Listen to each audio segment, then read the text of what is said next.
Hi, this is Greg Kilstrom.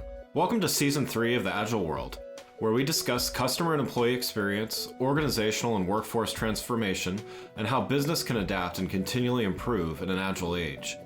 The Agile World podcast is brought to you by TEKsystems, an industry leader in full-stack technology services, talent services, and real-world application. For more information, go to teksystems.com. To read more about the topics discussed in this show, you can go to my website at theagile.world and read my latest articles, or get a copy of my latest book, The Agile Workforce, now available on Amazon and other retailers. My name is Greg Kilstrom, and I'm the host of the Agile World podcast. Today we're going to talk about the relationship between leadership and the quality of the customer and employee experience. To help me discuss this topic, I'd like to welcome Faisal Pandit, President of Panasonic System Solutions Company of North America. Faisal, welcome to the show. Thank you, Greg. Thanks for having me. Yeah, looking forward to talking about this. This is definitely a topic I like to discuss, and really looking forward to hearing your perspective on it. Why don't we get started with giving a little bit of your background as well as what you do at Panasonic? Sure. I'm president of Panasonic System Solutions Company. We're a technology solutions division that caters to multiple end markets. We're essentially a device ecosystem provider in the enterprise and industrial space, a very broad product portfolio from ruggedized handheld devices to laptops to digital content management tools such as commercial projectors and professional cameras to industrial automation and technology for the food services equipment. So really interesting, exciting stuff because we cater to so many end markets. And one of the things we're doing which is really relevant to our topic today, is we're driving transformation from being a hardware, a device-focused company to be more of a solutions provider, bringing a true ecosystem which incorporates software and services and bringing a different value proposition to the customer. And from that aspect, the customer experience, the customer journey becomes so relevant and so important. I'm really delighted to talk about that further. Yeah, great. Yeah, looking forward to it. So yeah, let's dive in, and I'd like to start by going to the and leadership's role in providing a great customer experience. So how would you define this relationship between leadership and CX? I think it's really critical, especially in the context of a B2B organization. It has to be at the top of the list. Unfortunately, many leaders see it as one element of their business and one element of the customer engagement. I think a lot of companies tend to treat this as a customer service rather than customer experience. Customer experience to me is sort of accumulation of all the touch points that you have with the customer. So it's not having the finest call center because that's just one element of the experience. There's value in it. There's a tremendous amount of value. You know, it gives you, as a leader, it gives you a view into your short-term uh, operations, essentially checks and balances in some ways. How you're doing, are you in line with the expectation of the market?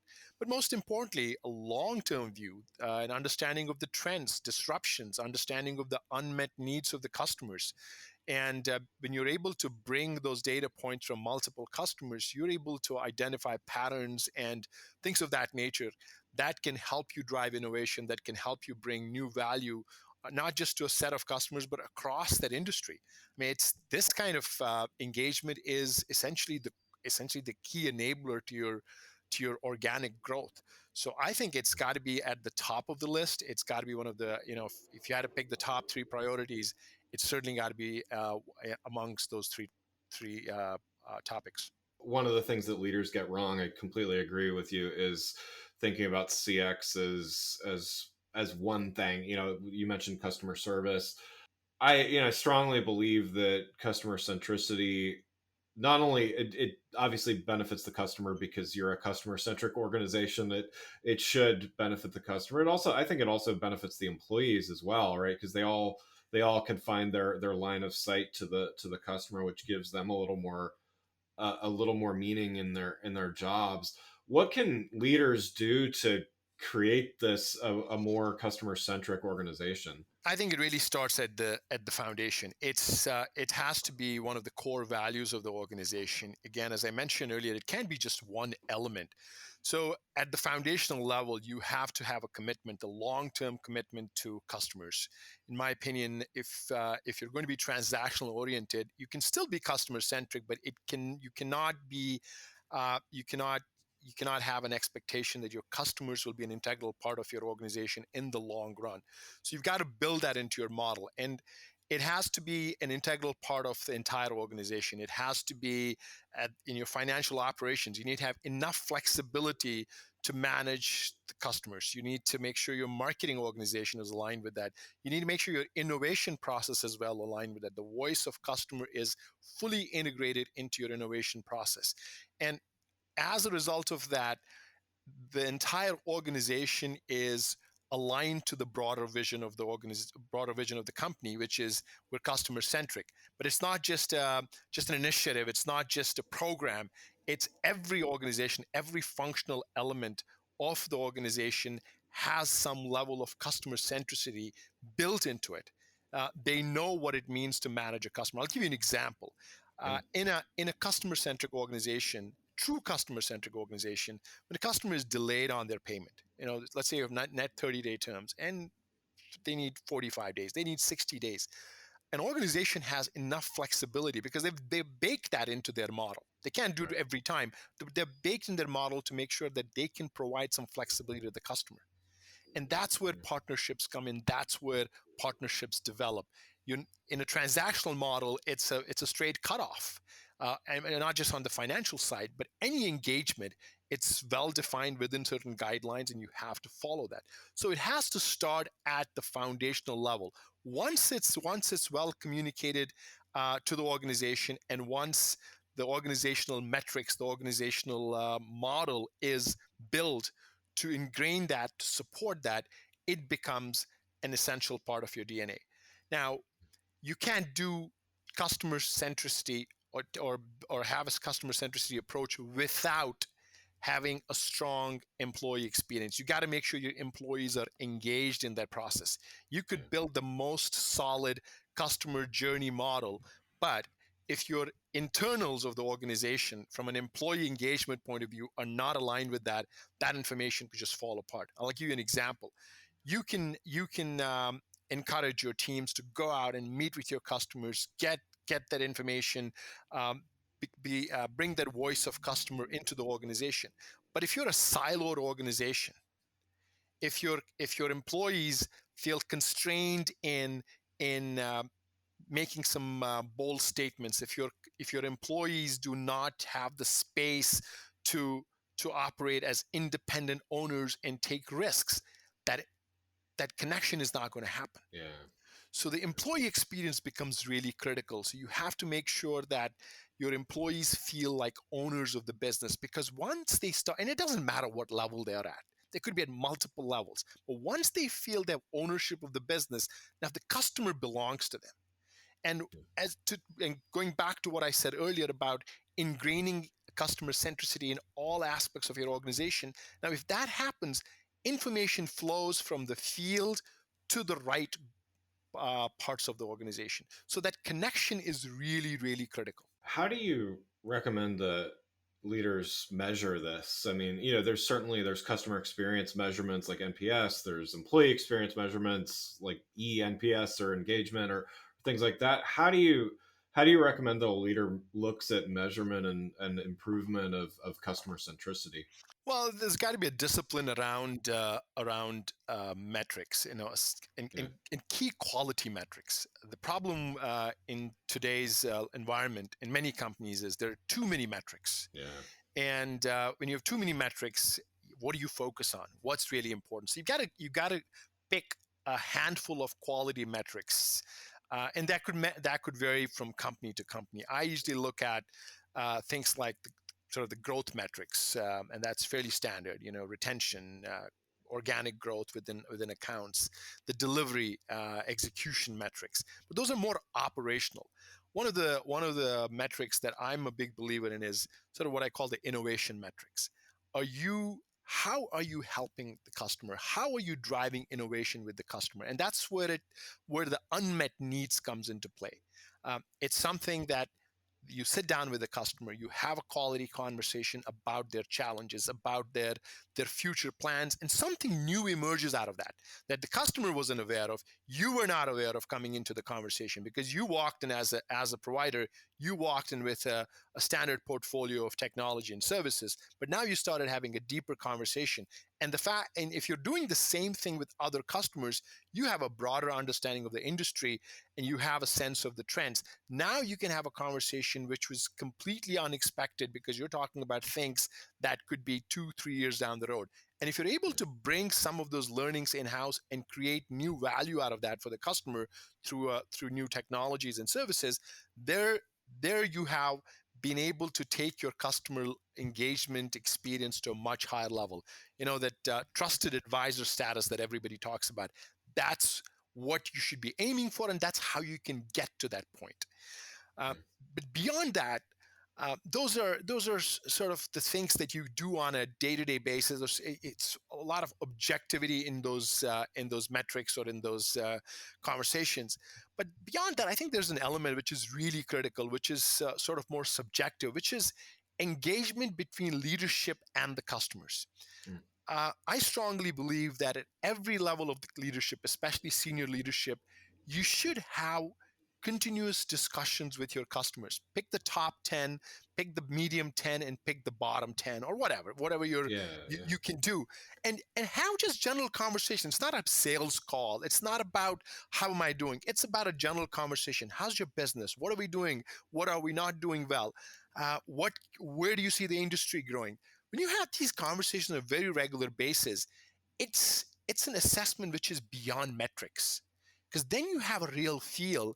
And good innovation, quality innovation, really comes through those kind of things. It doesn't come quality, invention doesn't come based on specs that somebody writes for you, and you Right. create magic out of it. You have to connect so many dots, and unless and until you have those quality conversations, which are really subjective in nature, you'll not be able to do that. And it has to be a discipline at multiple levels within the organization. At some level, it's hard to argue that customer experience isn't an important thing for any organization. I would go out and say, not only are there stats behind, CX is a major point of competition and differentiation these days. You'd be hard pressed to find a company that says, the customer is not number one, or anything like that. And yet, we're here talking about this because it's not getting prioritized in the way that, I completely agree with your sentiments here. It's not getting prioritized in the way that it should. I think part of that is related to, sometimes it's hard to show return on investment, and a lot of leaders are focused on short-term gains and, showing short-term results. What would your advice be to those leaders that are, they're getting pressure, whether it's from other leaders or shareholders or other stakeholders, to show short-term results, and yet they know that investing in CX is the right thing, but they just can't show those results immediately? What would your advice be to them? Yeah, it's a great question, and I know people get constrained, and one of the challenges we have, especially in corporate America, is the focus on short term, and that, Yeah, in my opinion, destroys a lot of good quality companies. But I think if you really think about CX, the way I explained it earlier, that sort of being a journey, a lot of it is cultural. yeah, It doesn't necessarily, I'm not saying it's free, but it doesn't necessarily cost millions and millions of dollars. The challenge is, or the problem, in my opinion, is people take their approach is different. They look at CX as investing in millions and millions of dollars of these invest or systems that can provide insights into customer, that can allow you to collect data, that can allow you to translate the data into something meaningful, and that can translate into product feature, and that product feature you can sell, and you drive the connection. I think that's a very short-term focus. The customer experience, being sort of integral to your organization, starts, as I said earlier, with culture, with making it part of your DNA. People should, at all levels, even if you're an operations analyst who processes invoices and does back office work, you should have some accountability for customer management. You should be measured on how well you're treating a customer, how well you're dealing with a customer. You should see your customers from Yeah. time to time. You should build that strong tie-in between your people, because when people, I've seen this over the years. I've taken a big believer of taking our engineers actually to our customer sites.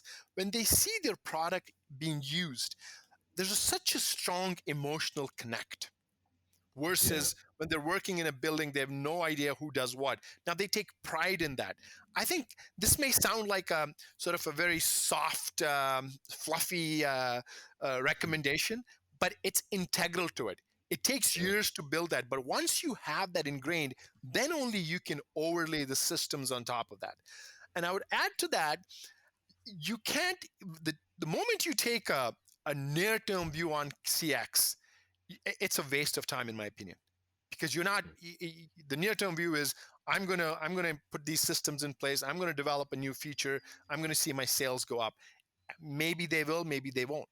I'm not saying you shouldn't do that. You should. That's, to me, that's more of understanding how the market is performing and what you need to do to stay relevant in the market. But customer experience has to have a very long-term view. You need to start thinking, how do I ensure the sustainability of the business, the growth of the business? And that takes a very long-term view. You gotta, and that view requires you to invest in the relationship. There are going to be times when a certain transaction with the customer is not going to be economically positive. It won't make sense in the short run, but you have to think of it in the long run. Now, I know it may not make sense to some people who have a very short-term view on things, and that's why I feel a lot of companies are unable to sustain in the long Yeah. run. But Yeah. I'm part of a company that has been around for 100 years, and I can tell you the secret sauce, the recipe for success is taking a long-term view on customer relationships. Let's switch gears a little bit here.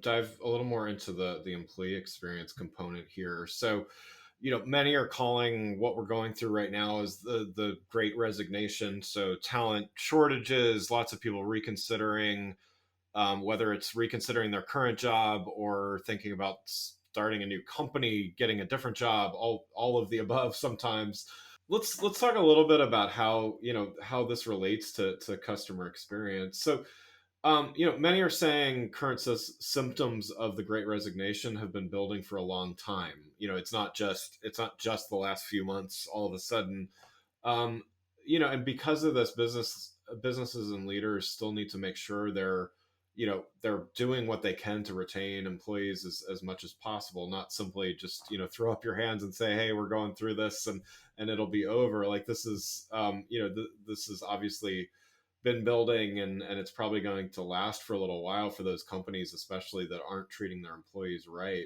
What are your thoughts on the relationship between employee disengagement and turnover and creating this great customer experience that you've been describing? As I mentioned earlier, the two have to go in parallel, Yeah. and the two are. I strongly believe this. They're essentially joined at the hip, and most people don't see it that way, because they see a customer experience as being sort of an initiative by itself, assuming, even if they see it as a journey rather than a point, uh, an element of the organization. First of all, you have to see customer experience as a journey. Second, you have to see that there's a strong correlation between employee experience and customer experience. If you don't have agility in your organization, on the employee side, there's no way you can deliver a solid customer experience. Right. Customer experience is about sense of urgency. It's about quick turnarounds. It's about taking risks. It's about investing in your customers. If your employees feel tied, they're bound by all sorts of bureaucratic restrictions, they can't deliver to those. So having that a solid employee experience is critical. And COVID has done a lot of damage, but as from a how we work, it has opened up a lot of options for us. It has allowed us to think of things that we couldn't have 2 years ago. We've challenged the status quo. So as I see employee experience, we can work remotely. So the notion of you need to grow in your if you want to grow in your career, you have to be in an office and you have to leave after your boss leaves. Those practices have just been thrown out of the window. Right, Those right. they no longer are relevant. I mean, there's some element, but they're not as relevant as they were before. So we have to take those things into consideration. So making sure that employees there's empathy to an employee situation, there's flexibility, but at the same time, holding them accountable is equally important. And holding them accountable is no longer how many hours they're in the office. The assessment model has to change. So that's some of those things become really critical as we move forward. Communication becomes really important. Again, we're working remotely or we may be in a hybrid model. Transparency becomes extremely important. Um, Growth opportunities become important. Again, now as I give you an example in the tech space, you could be living in some part of the world and working for an American company like any other American employee. So Yeah. you have access to all this talent. So employees are no longer going to be constrained by that one organization that they were part of, they're used to being in and growing within. So growth opportunities have to be strong. The other element that becomes really critical is, which is a huge risk. You know, when we work for an organization and we used to come to an office, that kind of became an identity. You have some emotional connect with the place you work at, with the people you work with. Now, when you're remote, when you're working from home, most of your time, that emotional connect is lost to some extent. So leaders have to step in to make sure that they continually communicate the value of their organization. They're bringing people together from time to time. Last but not the least, you have to treat employees as owners. You need to give them flexibility to operate in their space, because once they start believing that they own a piece of the organization, a function, they will treat customers as their own as their own customers. They're no longer customers of the company. And ownership gives you um, gives you opportunity to be creative. Ownership gives you the flexibility to do things. So those kind of changes become more and more critical as we move forward. And who knows where the new norm is going to be, where we will be in a few years. So we have to continually fine tune things. What I just said may be applicable for the next few months, and thereafter we may have to think of something different. I've done a fair amount with motivation of employees, and I think there is nothing as motivating as that. Everyone has slightly different motivations, but to really intrinsically motivate somebody, they need to feel like they have a stake in um in the in the long term, and with the customers as well. So yeah, I think that's really powerful, and that kind of leads to the last topic that I wanted to talk about with you as well, which is the future of the workforce and the future leaders in the workforce. In what you're seeing and what you're doing, what are the skill sets that these future leaders need, in order to thrive in this future workforce that you're describing the changes and the evolutions? What do these future leaders need?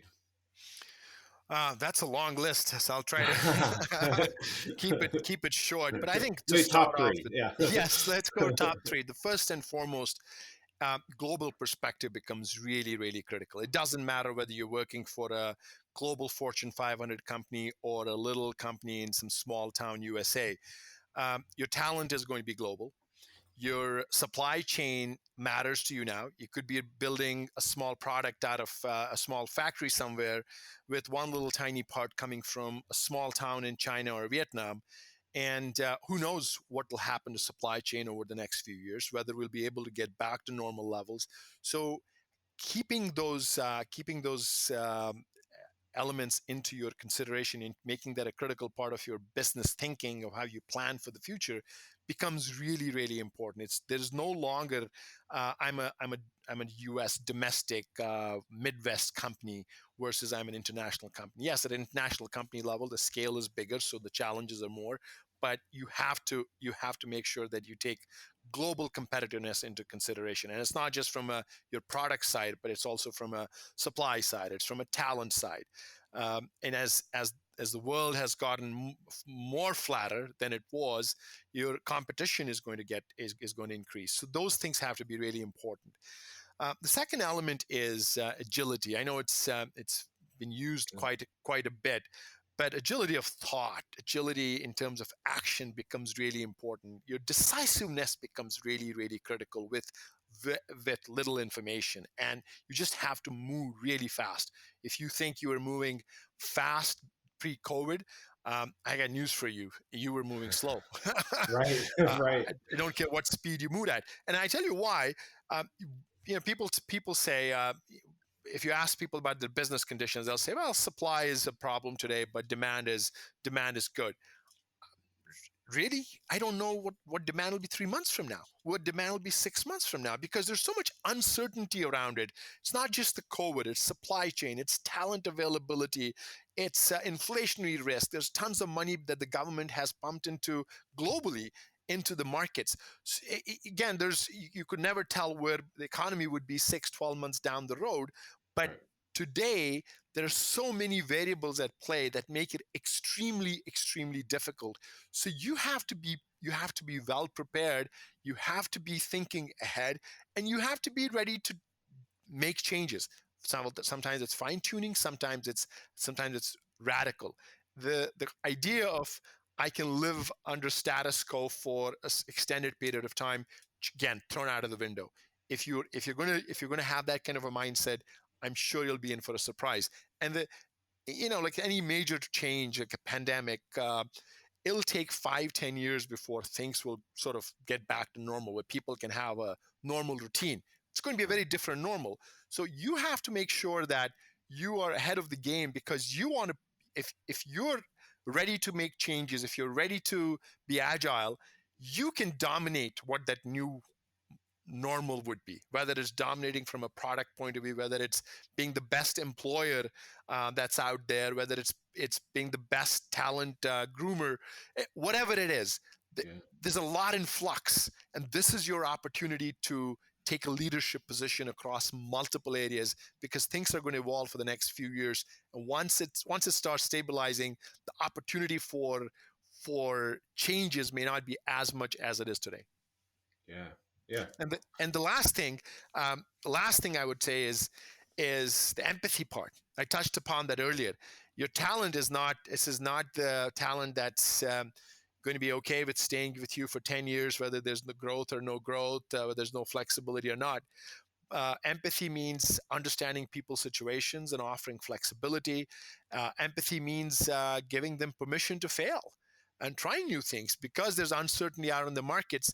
You have to make sure that you don't hold your people accountable always to that uncertainty. You have to bake that into your day-to-day operations. So accountability should be strong, because without accountability, there's no organizational discipline. So empathy with accountability, but at the same time, giving them permission to fail and judging them and assessing them based on their due diligence, based on their willingness to take risk, based on their willingness to try new things, their creativity. It's not going to be just outcome oriented. So those are some of the things you have to bake into your leadership style. If you're not comfortable with any of this, I'm sorry, there's going to be a problem. Even people like myself who've been around for a while, we had a certain style. I have changed myself quite a bit, my approach over the last couple of years, and I'm continually looking at what's happening in the marketplace to make sure that I myself and our organization as a whole is aligned with those needs. Love those 3 points. And for what it's worth, you can always use the term agile on this show, so Sure. it's always welcome. So, Sure. Faisal, thanks so much for joining. This has been great talking about this with you. I'd love to have you back on the show to talk about it more, even as well. Absolutely. For those listening, what's the best way for them to keep up with what you're doing? They can join me on Twitter. They can connect me with you on LinkedIn. It'll be a pleasure to have further discussions with anyone who's interested in learning more about what we're doing. Wonderful. I'm very passionate about this topic. Yeah, no, it shows. Really, really great to talk with you. So again, I'd like to thank Faisal Pandit, president of Panasonic System Solutions Company of North America, for joining the show. Thanks for listening to The Agile World with Greg Kihlstrom. See you next week. Thanks again for listening to the Agile World podcast, brought to you by Tech Systems. I'm your host, Greg Kihlstrom. If you enjoyed the show, please take a minute to subscribe on your podcast channel of choice and leave us a rating so that others can find the show more easily. You can learn more and get a copy of my latest book, The Agile Workforce, from my website at theagile.world.